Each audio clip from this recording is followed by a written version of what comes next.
Welcome है आपका एक बार फिर बीपी एग्ज़ाम पॉइंट में नए वीडियो के साथ। आशा है दोस्तों आप सभी अच्छे होंगे। और आज हम लोग पढ़ेंगे क्लास 10 का साइंस सब्जेक्ट है।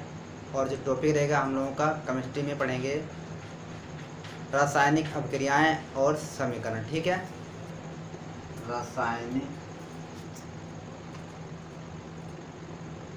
अभिक्रियाएं और समीकरण। ठीक है, सबसे पहले हम लोग पढ़ेंगे रासायनिक अभिक्रियाएं क्या होती हैं और समीकरण क्या होती हैं। केमिकल रिएक्शंस एंड इक्वेशंस के बारे में पढ़ेंगे। तो बात कर लेते हैं रासायनिक अभिक्रिया की। ठीक है, अभिक्रिया का मतलब होता है परिवर्तन। ठीक है, आपको पता है परिवर्तन किसे कहते हैं। मान लीजिए कि कोई भी आपने मैटर लिया, ठीक है, आपने क्या किया, आपने दूध लिया, जैसे कि मान लीजिए दूध लिया आपने, और इसका जो है एनी टाइम मतलब किसी भी थोड़ा भी टाइम अगर इसमें इन्वेस्ट होता है, कोई भी टाइम काफ़ी देर बाद तक ये जो है दूध जो किसमें दही में बदल जाता है। आपने क्या अभी परिवर्तन, ठीक है, ये तो रहा परिवर्तन। तो परिवर्तन को आप देखेंगे कि परिवर्तन को कितने भाग में डिवाइड किया गया है। तो परिवर्तन को जो है अकॉर्डिंग 2 पार्ट्स में डिवाइड किया गया है। नंबर एक जो रहेगा हमारा भौतिक परिवर्तन। कौन सा परिवर्तन? भौतिक। और दूसरा क्या रहेगा? रासायनिक। ठीक है, परिवर्तन। आप लोग जानते हैं कि ऐसे वे पदार्थ जैसे कि रंग, आकार, वस्तुएं, ये क्या होते हैं? भौतिक होते हैं। जैसे कि मान लीजिए मैंने कोई कागज का टुकड़ा लिया, कागज का टुकड़ा है मेरे पास, ठीक है, आप भली प्रकार से जानते हैं ये क्या है, कागज का टुकड़ा। अगर मैं इसको थोड़ा सा बीच से फाड़ दूंगा, क्या करूँगा? फाड़ दूंगा। मैंने इसको फाड़ दिया, फाड़ने के बाद ये क्या है, ये दो पार्ट में डिवाइड हो गया, लेकिन है क्या? ये है तो कागज ही। ये क्या रहेगा? कागज आपका। ऐसा तो नहीं कि ये एक पे एक था, इसको हमने फाड़ दिया, फाड़ने के बाद ये पॉलीथीन बन गया, नहीं, ये है तो कागज ही। तो वो अभी मैंने क्या है सेकेंड राउंड में देखते हैं, ये इसको मैंने डिवाइड कर लिया। ठीक है, इसको डिवाइड करने के बाद कोई नया तो कागज ही तो रहेगा। तो इसी प्रकार इसको हम बोलते हैं, इसको कहेंगे ये क्या हमारा भौतिक परिवर्तन। ऐसे कई सारे एग्जाम्पल्स हैं जो मैं आपको बता सकता हूँ। कि कोई भी ले लीजिए, मान लीजिए ये मार्कर है, यहाँ पर मैंने चलाया, इसको मैंने यहाँ पर चलाया, ठीक है, और मैंने इससे कट कर दिया बीच से।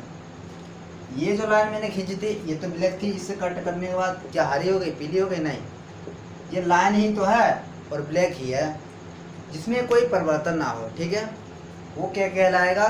भौतिक। और आपको मैंने रासायनिक तो बता ही दिया। रासायनिक तो मैंने बताया दूध से दही बनना, और ठीक है, दूध से दही बनना। और ऐसे कई सारे एग्जाम्पल्स हैं जो जिसमें परिवर्तन होता है। और अभी भौतिक की बात करते हैं, तो भौतिक में देख लेते हैं। जैसे कि मान लीजिए अभी मैंने आपको बताया ये कांच के बारे में एग्जाम्पल्स दिया।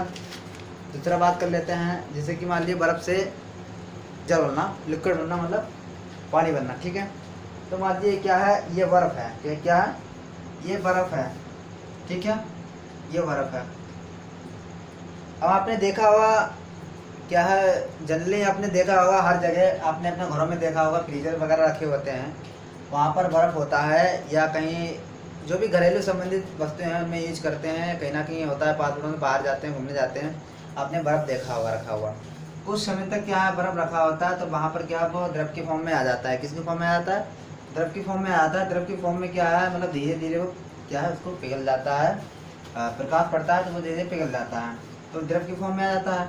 द्रव की फॉर्म में आने के बाद जस्ट क्या होता है, जैसे कि ये द्रव बन गया। ठीक है, अच्छा, ये द्रव से बाद में क्या है, बर्फ बन सकता है?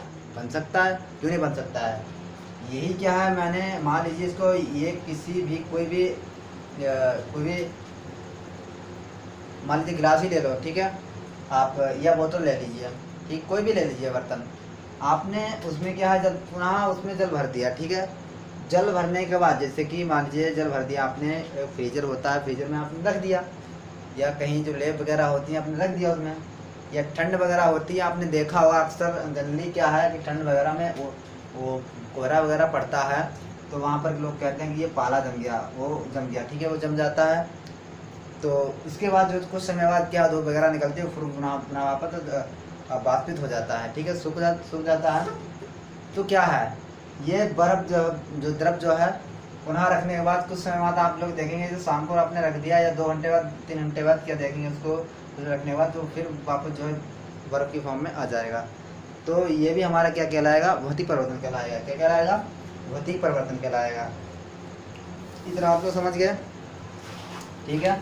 इसके बाद आगे क्या करेंगे हम लोग, तो आप लोग समझिए कि रासायनिक जो केमिकल रिएक्शंस हैं और जो इक्वेशंस हैं, तो मैंने अभी आपको एग्जांपल दिया था भौतिक का। मान लीजिए और भी कोई एग्जांपल दे देते हैं, जैसे कि मान लीजिए मेरे पास कोई स्टिक है, कि कोई छड़ है या कोई लकड़ी है, ये क्या है, मेरे पास एक लकड़ी है, इसको मैंने क्या किया, इसको तोड़ दिया बीच से, ठीक है, इसको तोड़ दिया या मैंने डाल दिया। ये तोड़ने के बाद क्या होगा, ऐसा तो है नहीं टूट जाएगी, तो ये लकड़ी से या रबड़ बन जाएगी या लोहे की छड़ बन जाएगी, नहीं ना, ये रहेगी तो लकड़ी ही। वह अवस्था जिसमें कोई, सीधा सा अर्थ है कि इसमें किसी भी प्रकार का कोई भी परिवर्तन ना होना, ठीक है, तो क्या कहलाता है, भौतिक परिवर्तन। अब बात करते हैं रासायनिक की। मैंने आपको रासायनिक के बारे में बताया, जैसे कि रासायनिक का आपको बताया मैंने, अभी बताया था मैंने, दूध से दही बनना, ठीक है, ये रतन है, रासायनिक परिवर्तन होता है। दूसरा क्या आता है, लोहे में जंग लगना, लोहे में जंग लगना। तो इससे सीधा सा अर्थ निकलता है कि रासायनिक का मतलब ये होता है परिवर्तन में कि एक प्रोडक्ट से दूसरा प्रोडक्ट बन जाना, ये सीधा क्या कहलाता है, रासायनिक परिवर्तन कहलाता है, ठीक है। और भौतिक में यानी इसमें किसी अवस्था में कोई भी पदार्थ में कोई भी परिवर्तन ना होना, ये हमारा क्या कहलाता है, भौतिक परिवर्तन कहलाता है। आप समझ गए इतना, रासायनिक और भौतिक समझ गए। आज का टॉपिक यहीं पर रखते हैं, और इसके बाद में मैं आपको नेक्स्ट वीडियो में आपको बताऊंगा इसकी जो रिएक्शंस हैं और इसको अभिकारक हैं, और काफ़ी जो टॉपिक 4-5 टॉपिक हैं इसमें इम्पोर्टेंट, वो आपको बताएंगे आगे नेक्स्ट वीडियो में, ठीक है। तो जय हिंद साथियों।